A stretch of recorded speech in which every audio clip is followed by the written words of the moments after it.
भारतीय मानस में गीता को दिव्य ग्रंथ के रूप में या दैवीय ग्रंथ के रूप में माना गया है और ये कल्पना की गई है कि उसमें वर्णित जो सिद्धांत हैं उसी के अनुरूप हम अपने जीवन का यापन करें तो हमारा जीवन सुखकर होगा।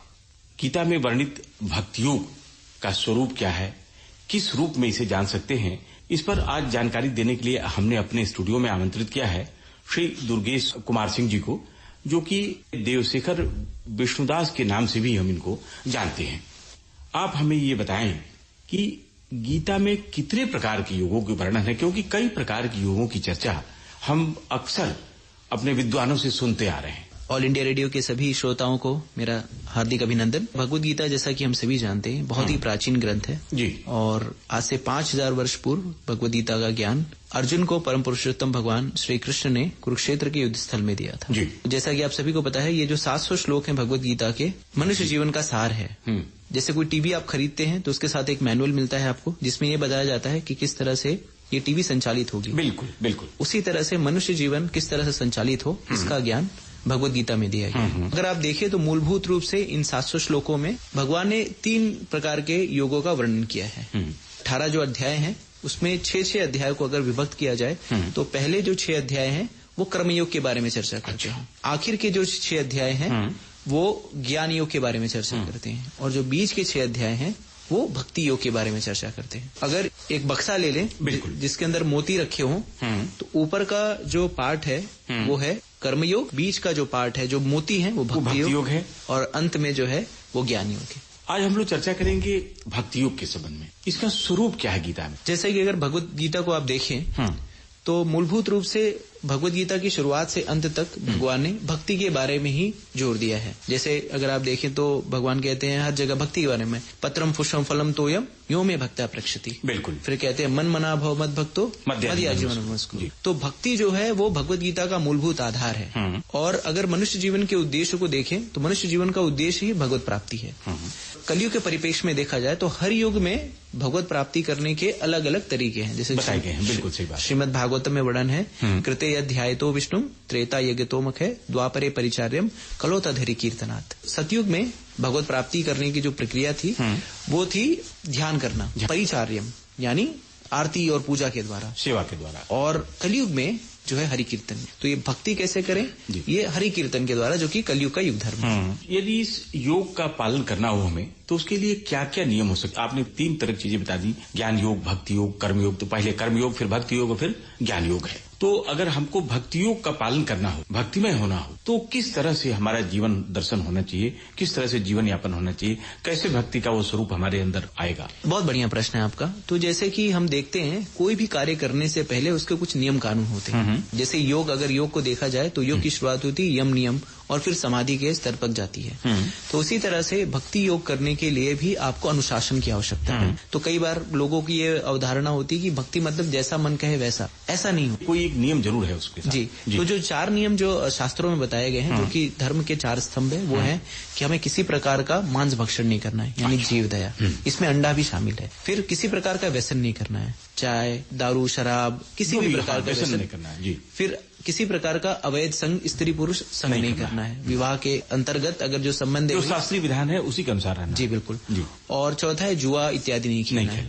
द्युत कर्म से दूर। और अगर आप देखें तो सामाजिक रूप से सारी बुराइयां जो हैं इन्हीं के इर्द गिर्द घूमती हैं। बिल्कुल। तो आचार्य हमें बताते हैं कि अगर इन 4 नियमों का हम पालन करें और जैसा कि कलयुग का युग धर्म है हरिनाम कीर्तन, भगवान का नाम ले, तो उसी से जो है हम भक्ति के मार्ग में धीरे धीरे प्रशस्त होगी। ये जो नाम जप की प्रक्रिया है वो क्या करती है, हमारे हृदय का शुद्धिकरण करती है। तो भागवतम में कहा गया है कि अगर जैसे कोई सामाजिक रूप से किसी नियमों का पालन करे तो उससे अच्छी आदत डेवलप करने में समय लगेगा, लेकिन अगर कोई भक्ति करने लग जाए तो ये अपने आप ही स्वाभाविक रूप से इन बुराइयों से अपने आप दूर रहेगा। तो भक्ति करना है तो ये नियम का पालन करें और जैसे कलयुग के युग धर्म में नाम जप करें, राम कृष्ण गोविंद जो भी नाम है उनका कीर्तन करें।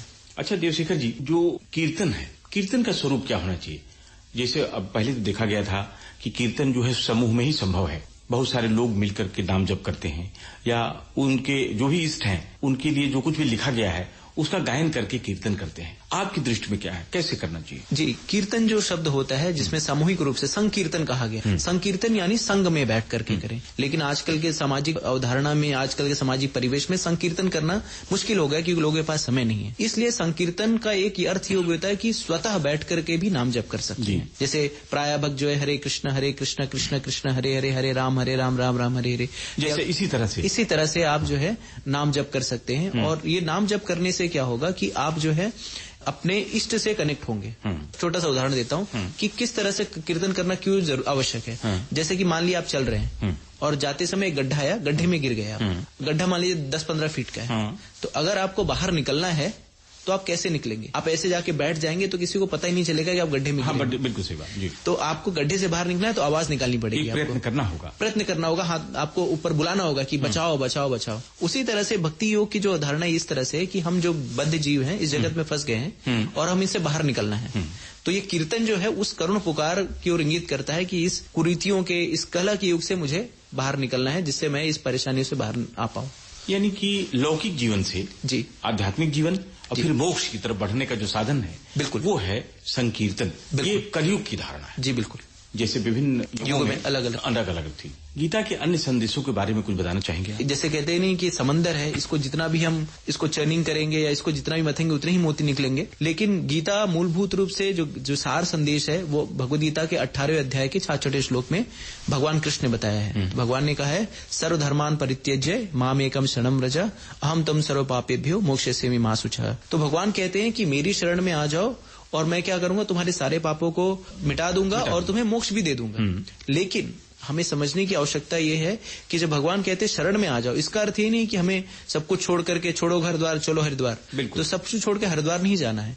भक्ति योग है, यानी हमें क्या करना है, अपने जीवन में भगवान को जोड़ना है। तो आप जो भी कार्य कर रहे हैं उसके साथ साथ आप करिए। आप गृहस्थ हैं तो गृहस्थ धर्म का निर्वहन करते हुए आप भक्ति कर सकते हैं, भगवान का नाम जप कर सकते हैं। आप कोई व्यवसाय कर रहे हैं तो व्यवसाय करते हुए भगवान का नाम जप कर सकते हैं। तो भक्ति किसी भी जाति, पंथ, धर्म, आयु वर्ग या कलर, इससे कोई फर्क नहीं है। आप जिस किसी भी स्थिति में हो वहीं से आप भगवान का नाम कर सके, भगवान को शरणागत हो सके। शरणागत होने के लिए क्या करना है, सिर्फ उनका नाम जप करना है। आज के जीवन में जब एक आपाधापी मची हुई है, हर व्यक्ति को जब भी आप मिलेंगे तो बोलेगा मेरे पास समय नहीं है। हर व्यक्ति समय के संकट से जूझ रहा है और भौतिक सुखों की प्राप्ति के लिए निरंतर प्रयत्न कर रहा है। जी, ऐसे में इस भक्ति योग से हमें क्या शांति मिलेगी? हमारे जीवन का जो सबसे बड़ा दुख है, जैसे आपने बहुत ही सुंदर प्रश्न किया कि आपाधापी के दौर में जी, तो आपाधापी इसलिए कर रहे हैं लोग क्योंकि उन्हें इस जीवन की सच्चाई के बारे में पता ही नहीं है। तो भगवद गीता में भगवान कहते हैं कि ये जगत जो है वो दुखालयम अशाश्वतम है। दुखालय है और अशाश्वत है, यानी टेम्पररी है। अगर लोग भगवद गीता को पढ़ें तो ये समझ पाएंगे ये सारी चीज जिनके पीछे हम भाग रहे हैं वो अशाश्वत है। तो हम मुख्यतः अशाश्वत चीजों के पीछे भाग रहे हैं जो हमारे साथ रहनी नहीं। लेकिन भगवान हमें समझाते हैं कि एक ऐसा जगह है जो कि भगवान का घर है जहाँ वो शाश्वत है, सदैव आपके साथ। हमारी प्रायोरिटीज, हमारी हम जो चाहते हैं हम गलत रास्ते में जा ही रहे हैं। तो भगवान कहते हैं भगवद गीता में यत् करोषि यदश्नासि यत् जुहोषि ददाशियत यत् तपस्यसि कौन्तेय तत्कुरुष्व मदर्पणम। तो हमें आप भागिए, लेकिन उसका जो फल है या जो भी कार्य कर रहे हैं उसे भगवान को समर्पित कर दीजिए। कृष्ण को समर्पित कर देने से क्या होगा कि वो सारी चीजें जो है वो आपको कर्मफल में नहीं बांधेंगी। जैसे हम जो भी कार्य करते हैं वो कर्म के अनुरूप आ जाता है। तो हमें अगर शांति से रहना है इस जगत में तो सिर्फ एक ही कार्य करना है। एक छोटा सा उदाहरण दूंगा जिससे आपको समझ में आएगा। जैसे बैंक का कैशियर जो होता है, कोई व्यक्ति जब बैंक जाता है, मान लीजिए वो 10 लाख रुपए जमा करने गया, बिल्कुल, और खाते में उसने 10 लाख रुपए जमा कर दिए, तो उसके बाद वो जो बैंक का कैशियर होता है वो आनंद से अभिभूत नहीं हो जाता, अरे 10 लाख आ गए, और नाचने कूदने घर पे जाके अपनी पत्नी को पार्टी नहीं देता। जी बिल्कुल, क्योंकि उसे पता है ये धन उसका नहीं है। उसी तरह से जब कोई व्यक्ति आता है और कहता है कि 1 करोड़ रुपए मेरा वापस कर दो, तो दुखी भी नहीं हो जाता, दुखी भी नहीं होता। हाँ। क्योंकि उसे पता है कि उसका धन नहीं है। उसी तरह से इस जगत में हम रह रहे हैं, अगर हम ये इतना मूलभूत रूप से समझ जाए, भगवद गीता के संदेश से भगवान बताते हैं कि ये भोक्ताराम एक तपसाम सर्वलोक महेश्वरम सुहृदम सर्वभूतानम ज्ञत्वा शांति रक्षति। तो सारे जगत का भोक्ता मैं हूँ, बिल्कुल, और सर्वलोक का महेश्वर मैं हूँ। तो अगर भगवान सब चीज के मालिक हैं तो हम तो यहाँ पे सिर्फ दास है। तो अगर हम उसी कैशियर की तरह अगर काम करने लगे तो हमारे जीवन में कोई दुख नहीं होगा, क्योंकि सारा दुख जो है सिर्फ ओनरशिप को लेकर के, यानी मालिकाने हक। देवशेखर विष्णुदास जी, अगर हम अपने कर्ता भाव से मुक्त हो जाएं कि सब कुछ हम ही कर रहे हैं, जी बिल्कुल, बल्कि ये मान लें कि सब कुछ परमात्मा के द्वारा कराया जा रहा है, हम सिर्फ करता है, और अपने सभी कर्मों का समर्पण अगर उनके श्री चरणों में कर दें तो हम इस दोष से भी मुक्त हो जाते हैं, और जो भक्ति योग है उसके तरफ भी समर्पित हो जाते हैं। बिल्कुल। देवशेखर विष्णुदास जी, आप दुर्गेश कुमार सिंह के भी नाम से जाने जाते हैं, आप हमारे स्टूडियो में आए और आपने गीता में वर्णित भक्तियों की इतनी सुंदर व्याख्या की, इसके लिए आपका बहुत बहुत धन्यवाद।